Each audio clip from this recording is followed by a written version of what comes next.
Narito tayo ngayon upang matunghayan ang nakakakilig, napaka-sweet at talaga namang sobrang inaabangan at napaka-trending na istorya ni Kalinga Plata at ni Ate Marian.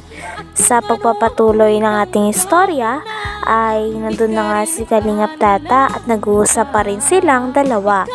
At dahil nga dito ay nasabi din ni Kalinga Plata kay Ate Marian na talaga namang ready daw siya maghintay sa dalaga. Nang narinig naman ito ni Ate Marian ay talagang sinabi niya na okay daw at kitang-kita din sa kanyang mukha na siya ay kinikilig. Grabe at parang seryosong-seryoso na nga talaga si Kalinga Plata para kay Ate Marian dahil sinabi niya nga na handa na siyang maghintay para sa dalaga na ito. Handa pa naman ako maghintay sa desisyon mo, ano? Kaya maraming salamat at nakilala kita. Sana hindi pa itong sana malayo pa rin akong i-welcome sa pagpunta ko dito. Welcome po kita pag nandito ako. Kung wala, hindi mo lang welcome. Tama nga, no? Nagatawa ka naman. So ayan, maraming salamat, ano? Marian, salamat at hindi dahil kay Arjun, hindi ko siya makilala. Salamat ako na nakilala kita, ano? Thank you talaga.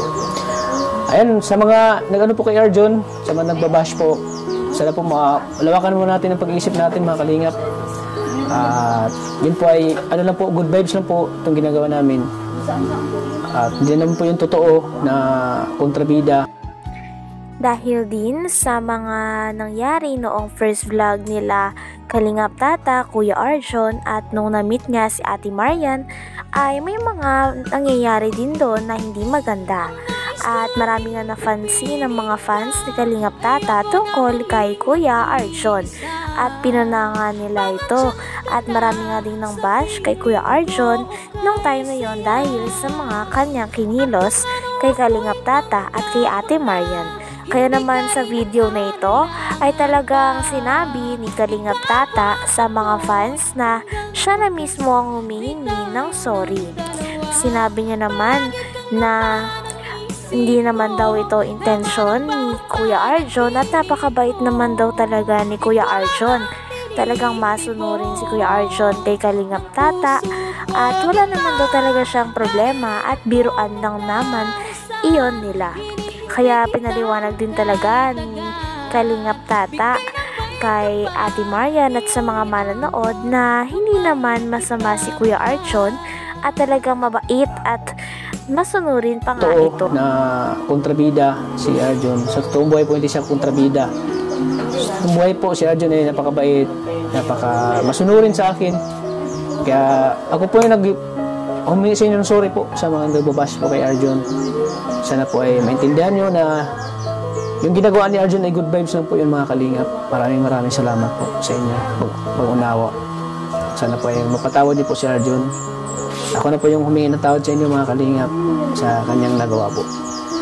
Dahil po yung eksena rin ay ako po yung ano doon na maging kontrabida siya.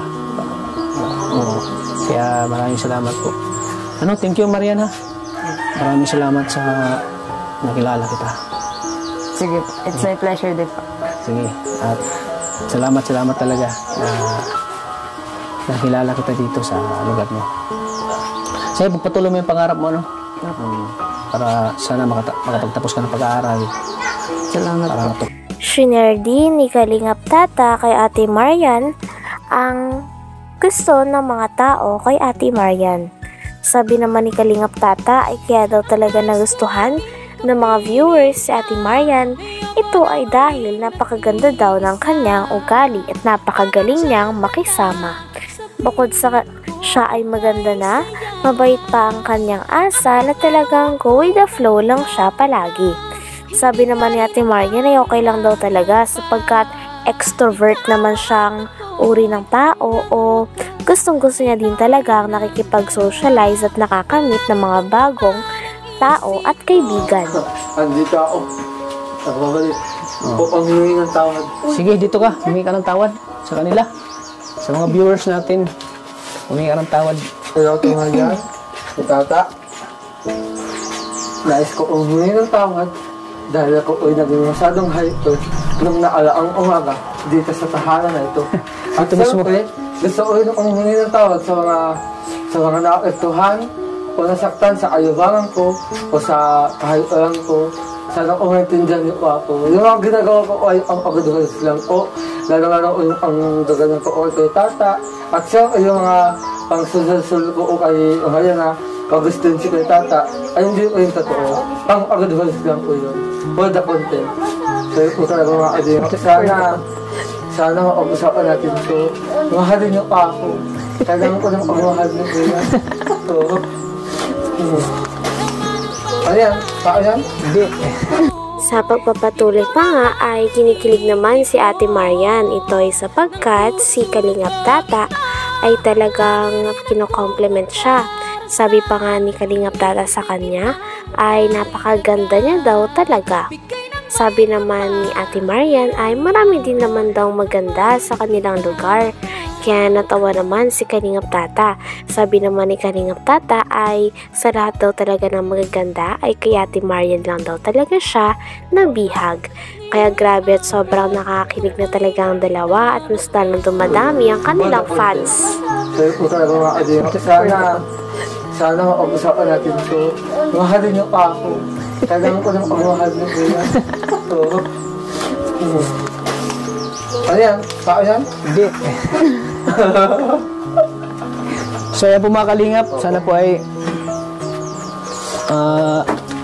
huwag po nating masamain po si Arjun. Huwag po natin ano si Arjun kasi mabait to si At Arjun. ngayon, regalo ko sa iyo. Sige, regalo mo na to sa akin? Oo, sa'yo lang. Bigyan mo na. Ayan, sa Tata. Ay, bagay na bagay pati oh. Oo, alam ka na, bagay na bagay. Parang huwag niyo pong seryosohin po mga kalingap. Yung mga ginagawa ni Arjun, huwag po natin seryosohin.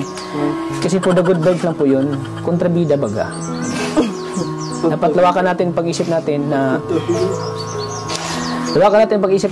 ang mga ito po ay Isang beses naman ay si Ate Maria naman ang nagtanong kay Kalingap Tata.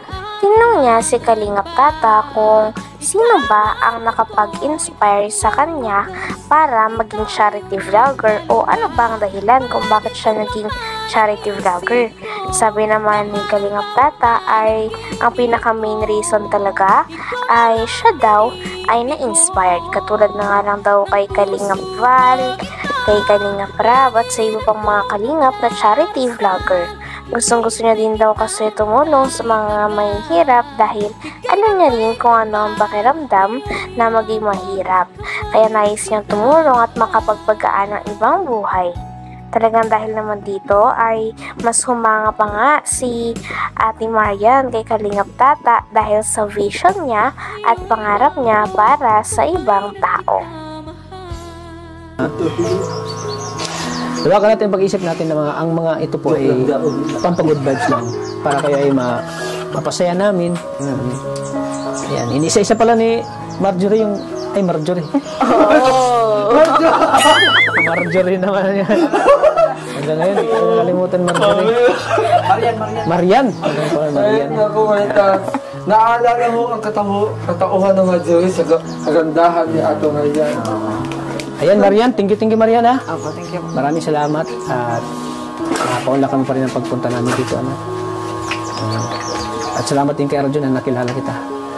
Oo, thank you. So yan, dahil dyan, Marian, bigyan kita ng pang-allowance mo. Tanggapin mo ito. Thank you po. Sana makatulong yan, Oo. Ano masasabi mo, Marian? Maraming salamat po para dito. So, yun. Nagkakalat si Kuya Tata. Dahil nag-aaral ka, kailangan mo yan, pang gastos mo sa pag-aaral mo, pamasahe. Yan. Thank you, talaga. Ano mo lang yung pangarap mo, patuloy mo. Huwag kang susuko, Yes po. Parang na-blooming ka ngayon, Hanggang dito na lamang muna ang ating nakakakilig, napaka-sweet at talaga namang sobrang trending na istorya ni Kalingap Tata at Ate Marian. Maraming salamat sa inyong panonood. Hanggang sa muli. Bye!